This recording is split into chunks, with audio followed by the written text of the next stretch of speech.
하나님 말씀은 베드로 전서 2장 18절에서 23절 말씀 보겠습니다. 우리 한 절씩 교독합니다. 베드로 전서 2장 18절에서 23절. 사환들아, 범사에 두려워함으로 주인들에게 순종하되 선하고 관용하는 자들에게만 아니라 또한 까다로운 자들에게도 그리하라.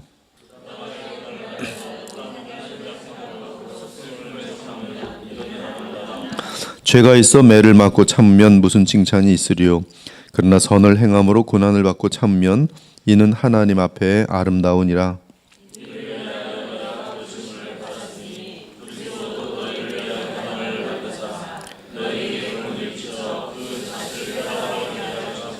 그는 죄를 범하지 아니하시고 그 입에 거짓도 없으시며 욕을 당하시되 맞대어 욕하지 아니하시고 고난을 당하시되 위협하지 아니하시고 오직 공의로 심판하시는 이에게 부탁하시며. 함께 기도 올리겠습니다. 오늘도 귀한 기도로 우리가 또 복된 하루를 시작하게 하시니 감사합니다. 주의 말씀을 받고 순종하는 자들마다 복이 되는 줄 믿습니다. 오늘도 주의 음성을 듣고 우리의 이성과 생각과는 부딪힐 수 있는 말씀이지만 그러나 그 말씀이 우리에게 복이 되는 줄 믿고 말씀에 순종할 수 있는 믿음의 자녀들로 인도해 주옵소서. 좋은 감 주시고 오직 말씀만 남길 바라며 예수님 이름으로 기도합니다. 아멘. 우리는 예수님을 사랑하며 또 공경하기 때문에 예수님 때문에 권위 질서에 순복합니다. 권위 질서의 순복은 다른 이유가 없습니다. 하나님께서 명하시기 때문에 권위 질서에 순복하는 것이, 권위에 순복하는 것은 선행이며 하나님의 뜻을 이루어 드리는 것입니다. 반대로 말하면 권위에 순복하지 않는 것은 악이며 그것은 하나님의 뜻을 거스르는 것입니다. 사실 권위 질서에 순종하는 것은 에베소 5장과 6장에 언급된 성령 충만의 열매와 같은 내용입니다. 즉 성령 충만하게 되면 선행을 행하게 되는데 그 선행은 권위 질서에 순복하는 것으로 나타납니다. 이에 바울은 성령 충만을 명하면서 권위 질서를 언급합니다. 그러므로 어리석은 자가 되지 말고 오직 주의 뜻이 무엇인가 이해하라. 술 취하지 말라. 이는 방탕한 것이니 오직 성령으로 충만함을 받으라. 그리고 성령으로 충만함을 받은 그 삶이 무엇인지 아내들이여 자기 남편에게 복종하기를 주께 하듯 하라. 아내들이 남편에게 복종하는 것이 성령 충만입니다. 자녀들아, 주 안에서 너희 부모에게 순종하라. 이것이 옳으니라.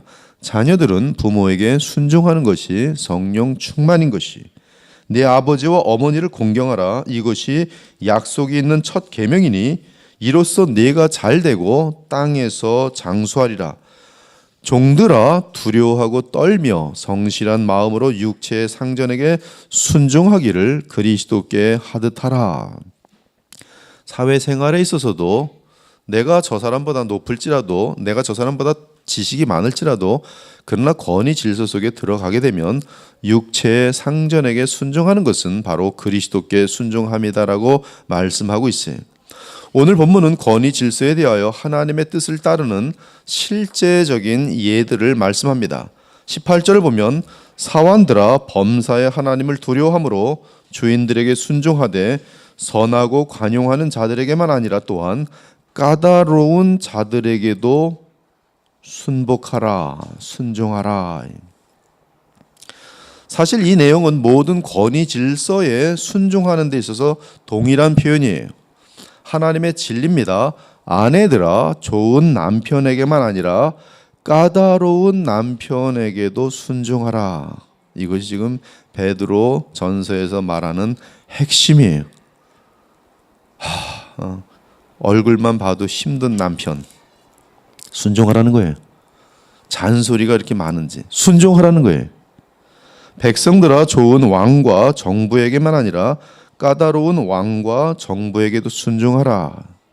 자녀들아, 좋은 부모에게만 아니라 까다롭고 어리석고 여러 가지 부족함이 많아도 그러한 부모에게 순종하라. 그것이 지금 성경이 말하는 권위 질서예요. 자녀들이 볼 때 부모가 무식해 보이고 연약해 보일 수 있고 초라해 보일 수 있어요. 그러나 순종함이 하나님을 경외하는 것이. 교우들아, 좋은 목사와 지도자에게뿐 아니라 까다로운 지도자들에게도 순종하라. 지도자들 중에 보면은 성격이 너무 소심하고 또 까다로운 사람이 있어요. 또 뭐 그렇게 중요하지 않은 것까지도 잔소리를 하는 지도자들이 있어요. 그래도 순종하라. 본질의 문제가 아니면, 복음 전파에 있어서 큰 어긋남이 있지 않으면, 성경이 말한 십계명의 죄악들에 걸리지 않으면 순종하라는 것이. 군병들아, 좋은 대장에게만 아니라 까다로운 대장에게도 순종하라. 학생들아, 멋진 선생에게만 아니라 까다로운 선생에게도 순종하라. 사환들아, 범사에 하나님을 사랑하고 두려워함으로, 하나님 때문에 하나님을 사랑하고 두려워한다면 주인들에게 순종하고 선하고 관용하는 자들에게만 아니라 또한 까다로운 주인들에게도 순종하라. 그것이 지금 오늘 우리의 본문이죠. 이때 까다로운 자들 아래서 그 섬기는 자는 어떠한 입장이 되냐면 억울한 애매한 고난을 많이 받습니다. 억울해요. 억울한 일들이 많아요. 애매한 고난을 받아요. 이유 없이 고난을 받아요. 자기 기분이 나쁘다고 막 손해를 끼치는 겁니다. 지금 이러한 까다로운 그런 어떤 그 주인을 만나면 분명히 눈물이 빠지도록 억울하고 그리고 슬픔 가운데 있게 되는 것을 말합니다. 남편인데 아주 까다롭고 말 같지 않은 말을 하는 거예요. 억울해요. 아내로서. 근데 그래도 그 남편을 존중하고 순종하는 것이 성경의 그리스도인이라 이 말씀이. 그래서 19절을 보면 부당하게 고난을 받아도 하나님을 생각함으로 슬픔을 참으면, 슬픈 일이에요. 지금 슬픔이 많이 닥쳤어요. 말도 안 돼요. 엄마 아빠가 나를 혼냈는데 억울해 죽겠어요. 슬퍼요. 너무 슬퍼요. 그러나 하나님을 생각함으로 슬픔을 참으면 이는 아름다우나. 그래서 부당한 고난으로 인한 슬픔을 참아야 한다고 권합니다. 물론 그들의 요구가 하나님의 뜻에 자명하게 위배될 때는 결코 순종해서는 안 돼요. 같이 죄를 짓자. 지면 안 돼요. 아들아 도둑질 해와라. 하면 안 돼요. 교회 가지 마. 교회 가야 돼요. 성경 읽지 마. 성경 읽어야 합니다. 하나님의 뜻에 분명하게 거스르는 요구를 할 때는 우리는 순종할 필요가 없어요. 왜? 더 높은 권위가 바른 것을 요구하기 때문에 그래요. 그러나 그런 것이 아니라 단지 내가 고난받고 억울한 일을 당하는 것이라면 그들의 요구에 대해 참고 견디며 억울한 일들을 주께 아뢰라는 것입니다. 이때 하나님의 권위 질서를 기억하면서 하나님을 생각함으로 억울한 슬픔을 참으면 참아야 돼요. 참으면 이는 하나님 앞에서 아름다운 것이라고 말하고 있어요. 억울한 일을 당할 때 하나님 때문에 참으면, 하나님이 정하신 권위 질서 가운데 견디면 이는 하나님 앞에서 아름다운 것이라. 이것은 다르게 표현하면 하나님이 감동받으시는 일이라. 다르게 말하면 하나님이 칭찬하시는 그러한 사건이라. 억울한 일을 당할 때 하나님을 생각함으로 권위 질서 때문에, 교회 때문에, 교회 유익을 위하여 참으면 하나님이 감동받으시더라. 가정에서 참지 않으면 이혼이에요. 얼마나 많은 사람들이 지금 이 시대에 이혼합니까? 왜? 권위 질서 무시하고 억울하다는 거지요. 이혼이에요. 하나님께서는 하나도 말은 안 듣는구나. 불행하게 될 수밖에 없어요. 자녀들도 그렇고. 그러나 누군가가 참고 하나님 때문에 인정하고 견디면 하나님께서 매듭져 주세요. 하나님께서 그 사람을 복의 채널로 사용하셔서 평화를 만들어내십니다. 하나님이 칭찬하세요. 하나님이 역사하십니다. 하나님께서 끝없이 억울한 행동을 하는 그 사람을 천하게 만드실 수 있어요. 순식간에. 아무 힘이 없도록 만드실 수 있어요. 군대에서 그렇게 졸병을 억울하게 만들었는데 사회 나갔더니 이 사람이 사장되고 이 사람은 쫄병에서 그 집, 그 회사 사원으로 들어가게 만들어 버리시는 것이 하나님의 역사예요. 하나님이 칭찬하시고 하나님이 감동받으십니다. 이때 감동받으신 하나님은 언제나 하늘의 창고를 여시고 복을 부으십니다. 은혜를 내리십니다. 그러나 선을 행함으로 고난을 받고 참으면 이는 하나님 앞에 아름다우니라. 그러나 죄가 있어 매를 맞고 참으면 무슨 칭찬이 있겠어요? 그것은 당연합니다. 죄가 있어 매를 맞고 참으면 무슨 칭찬이 있으리요? 따라서 하나님의 권면을 따르기 위해, 즉 오직 선을 행함으로 까다로운 자, 악한 자에게 고난을 받고 참으면 이는 하나님 앞에 아름다운 것이요 이에 칭찬과 은혜와 면류관이 있는 것입니다. 예수께서도 산상수훈을 통해서 동일한 말씀을 하십니다. 의를 위하여 박해를 받는 자는 그 박해 받고 그냥 견디고 있는 것이 복이 있나니 천국이 그들의 것임이라.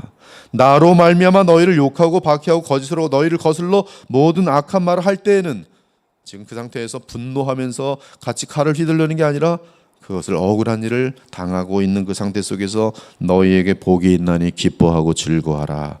하늘에서 너희의 상이 큼이라. 너희 전에 있던 선지자들도 이같이 박해하였느니라.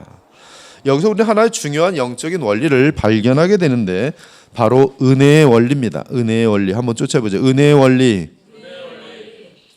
은혜의 원리는 누군가가 억울함을 당하여도 참으면 그 사람으로 인하여 은혜가 발생한다는 원리입니다. 은혜의 원리는 공평의 원리예요. 공의의 원리입니다. 불공평을 당하여도 참으면 그로 인하여 은혜가 발생되도록 되어 있어요. 이때 은혜를 발생하는 데 쓰임을 받는 자는 하나님의 기쁨이 됩니다. 하나님의 영광이 됩니다. 그래서 21절에 이를 위하여 곧 은혜를 발생시키기 위하여 너희가 부르심을 받았다고 말합니다. 그러면서 베드로는 그러한 최고의 예로 우리 주 되신 예수 그리스도를 언급합니다. 그분은 너희를 위하여 은혜를 창출하기 위하여 은혜를 주기 위하여 억울하게 까다로운 자들에게 고난을 받으사 너희에게 본을 끼쳐 그 자취를 따라오게 하셨다고 말합니다. 그분은 분명 죄도 없으시고 그 입에 거짓도 없으셨으나 가장 억울한 고난과 모독을 당하셨습니다. 그러나 맞배어 욕하지 않으셨습니다. 친히 원수를 갚지 않으셨습니다. 따라서 우리 주 예수님으로 인하여 은혜가 발생하였습니다. 그 은혜가 우리를 살리는 거예요. 그 은혜가 공동체를 살리는 것이, 그 은혜가 가정을 살리는 것입니다. 우리 주 예수님은 무한한 능력과 권세를 지니고 계셨지만 욕과 고난을 당하셨을 때 오직 공으로 심판하시는 하나님 아버지께 부탁하셨습니다. 즉 하나님을 사랑하고 두려워하기에 오직 하나님을 믿고 그분께 모든 공의를 의탁한 것이 바로 이러한 순종을 인하여 예수님으로부터 무한한 은혜가 나오게 된 것입니다. 사랑하는 여러분, 교회는 은혜로 운영되는 곳이, 그리스도를 통하여 하나님의 무한한 은혜를 체험한 자들이 모이는 곳이 교회입니다. 여러분들은 은혜로 인하여 이곳에 모이는 만큼 하나님의 섭리로 축복을 받은 자들이, 그러므로 교회는 또한 그 주님의 은혜로 받고 모인 자들이기 때문에 동일하게 성도들은 은혜를 창출해야 됩니다. 어떻게 창출해요? 바로 여러분들이 억울한 일을 당할 때 참는 것으로 창출되는 것이. 수근수근 거렸어요? 억울해요? 같이 수근수근 거리고 싶지요? 그러지 말라는 거예요. 그 사람을 위해서 기도하란 말씀이에요. 그래서 교회는 성도들이 억울한 일과 손해와 고난을 당하여도 믿음으로 참음으로 은혜를 만들어내는 것이, 사실 이렇게 은혜를 발생시키는 행위를 성경은 섬김이라고 말해요. 섬김. 여러분, 섬김이라는 것은 내가 뭘 받기 위해서 섬기면 그 사람은 섬김이 아니라 정치하는 거예요. 교회에서 열심히 청소하고 열심히 교회 나오고 뭘 하는 것 같은데 마음속에 교회의 영광과 텃세 잡으려고 하고 있으면 그것은 섬김이 아니라 간교한 계산이죠. 정치하고 있는 교회 들어와서. 그러나 섬김이라는 것은 내가 주님께로부터 받았기 때문에 아무것도 돌려받을 생각하지 말고 섬기는 거예요. 그렇기 때문에 칭찬받지 않아도 계속 할 수 있어요. 그러나 계산돼서 섬기는 사람은 누가 칭찬 안 해주면 하다가 때려칩니다. 그건 왜 그래요? 자기 섬겼던 이유가 뭘 원했기 때문에 하는 거거든요. 은혜를 발생시키는 행위를 성경은 섬김, 봉사라고 말해요. 그것에 의해서 사람들이 행복해지는 것이. 내가 일하고 다른 사람들이 먹는 거예요. 그렇잖아요. 지금 봉사부도 항상 봉사분 일하고 다른 사람 먹잖아요. 먹는 사람 고마워하지도 않을 사람 많아요. 어떤 사람은 매일마다 일도 안 하면서 먹기만 하면서 왜 이렇게 맛이 없어? 이러고 따집니다. 그럼 일하는 사람이 막 부글부글 끓을 수가 있죠. 그러나 주님 때문에 섬기는 사람은 은혜 창출의 원리에서 별로 개의치 않아요. 더 잘해야겠다, 더 맛있게 해야겠다, 이렇게 마음을 먹게 되면 더 아름다운 것이죠. 이러한 일이 내게는 불공평하지만 기꺼이 참고 즐거이 수고하라는 것이. 왜? 누구 때문에? 하나님을 사랑함으로. 그러면 그 수고의 떡을 다른 사람들이 먹게 되며 복을 누리지만 또한 동시에 섬기는 그 영혼을 통하여 하나님은 감동받으시고 무한한 축복을 그 사람과 그 공동체에 부으시는 것. 이것이 바로 은혜의 창출의 원리입니다. 그것이 바로 십자가예요. 십자가에서 예수님이 희생으로 끝난 게 아니라 하나님은 그를 지극히 영화롭게 하시고, 그리고 이 십자가를 통해서 무한한 하나님의 생명과 은혜가 번져나가는 것이. 그런 사람들이 교회에 있을 때 교회는 차고 넘칠 수밖에 없어요. 그러므로 그리스도의 희생적이고 인내하는 자세를 배워서 자신이 처한 곳에서 은혜를 창출해내는 섬기는 지체들이 많아질 때 그 교회는 풍성한 천국이 되는 것이. 억울한 일을 당했습니까? 거짓에 의한 모독을 당하셨습니까? 도대체 이해할 수 없는 고난을 당하십니까? 부당한 억울함에 대해서 반드시 공의로 갚으시는 하나님을 기억하며 주께 그 억울함을 아뢰고 인내하기 바랍니다. 그러면 그 인내를 할 줄 아는 그 사람이 바로 그리스도인이며 그로 인해서 은혜가 발생하는 것이. 그때 그 사람 때문에 많은 사람들이 살고 공동체가 살고 그리고 계속 은혜의 강은 흘러 넘치는 거예요. 욕 한 번 먹었다고 그냥 바가지로 더 그냥 튀고, 집에서도 남편이 뭐라고 했다면 10배로 갚아버리는 아내들. 이건 그 가정은 은혜가 없지요. 그럼 남자는 말 한마디 했더니 10마디가 돌아오는 걸 보면 말을 안 하죠. 그럼 또 왜 말 안 하냐고 또 화를 내고 막 그러면 이건 가정은 엉망진창이 되는 것이. 귀한 원리를 여러분들에게 나눴습니다. 오늘 이것은 십자가의 원리죠. 억울한 일을 당할 때 까다로운 상대에게 따지며 덤벼서 공평을 찾고자 하면 그것은 세상 사람들도 다 할 줄 아는 것입니다. 정치하는 사람들 다 할 줄 아는 것이. 이러한 사람들은 하나님의 역사와 은혜를 모르는 자들이 오직 그리스도 때문에 모든 것을 섬기고 참으며 봉사하는 자들이 실로 하나님의 은혜를 아는 자들입니다. 오늘 이 시간에도 은혜 창출의 원리를 기억하면서 언제나 어디서나 은혜를 발생시키는 도구가 되길 바랍니다. 이러한 사람이 가정에 있을 때는 가정이 항상 무너지지 않고 화평해요. 이러한 사람들이 교회에 많을 때 교회는 십자가의 은혜가 계속 전달되게 되어 있어요. 그런데 바로 이것이 그리스도인의 삶입니다. 이것이 믿음 생활이에요. 다른 거 하지 마시고 이것을 하셔야 돼요. 새 계명이에요. 서로 사랑함이에요. 하나님을 생각함으로 슬픔을 참으면 이는 아름다우나 죄가 있어 매를 맞고 참으면 무슨 칭찬이 있으려. 그러나 선을 행함으로 고난을 받고 참으면. 착한 일 하는데 억울한 일들 많이 생겨요.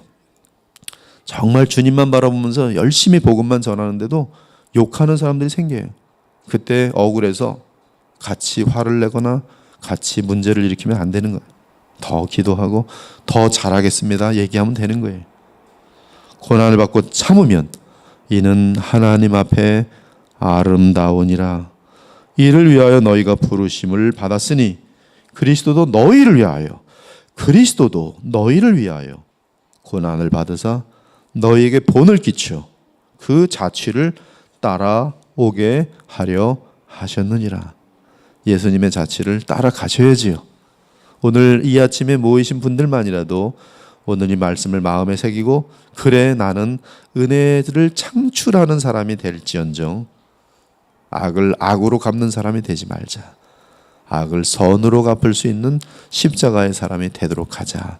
그리하면 하나님이 나를 축복하시고 나를 통해서 많은 사람들에게 은혜와 복을 부어실 것이다라고 믿고 주님의 본을 따라 그 자취를 따라가시는 선한 아름다운 자녀들이 되시기를, 늘 하나님의 가슴에 감동을 주는 그런 주의 복된 자녀들이 되기를 우리 주 예수 그리스도의 이름으로 축원합니다. 아멘. 기도 올리겠습니다. 주 하나님, 오늘 말씀 간단한 말씀이지만 우리의 죄악된 부패한 이기적인 본성은 이 말씀과는 언제나 180도의 반대로 행할 때가 얼마나 많은지요. 한 대를 맞으면 100대를 때려야 직성이 풀리는 우리의 악독한 마음들을 이 시간에 십자가에 못 박게 하시고, 억울한 일을 당할 때 오히려 그 억울함을 주께 의탁하고 주님 때문에 참으며 우리에게 악을 행하고 죄를 행하는 자들을 위하여 눈물을 흘리고 기도할 수 있는 그런 아름다운 마음을 소유한 주의 백성들로 인도해 주시기 원합니다. 이들로 인하여 이 세상은 살아나고 이러한 자들로 인하여 공동체가 살아나며 이러한 자들이 바로 가정들을 세우는 자들인 것을 오늘 다시 한번 보게 하시니 감사합니다. 오직 하나님을 두려워함으로 하나님의 권위 질서를 보게 하시고 그 권위 질서 속에서 맞게 겸손한 자들이 다 될 수 있도록 인도하여 주옵소서. 나아가 까다로운 자들에게도까지, 억울함을 날마다 행하는 자들에게도까지 그들을 불쌍히 여기고 섬길 수 있는 자들이 되어지는 실력 있는 주의 백성들이 되도록 인도하여 주옵소서. 주의 성령을 이 아침에도 부어주셔서 저희들로 하여금 어리석은 육의 생각들을 십자가에 못 박고 주의 마음을 가지고 주님이 원하시는 생각을 하고 또 결단할 수 있는 이 아침 될 수 있도록 인도하여 주옵소서. 내일 거룩한 주의 보좌 앞에 또 나아가기에 오늘 이 하루 준비하는 하루가 되게 하시고 정결하고 진실하고 거짓이 없는 사랑의 삶을 오늘도 살 수 있도록 은총을 베풀어 주옵소서. 살아계신 우리 주 예수 그리스도 이름으로 기도 올렵나이다. 아멘.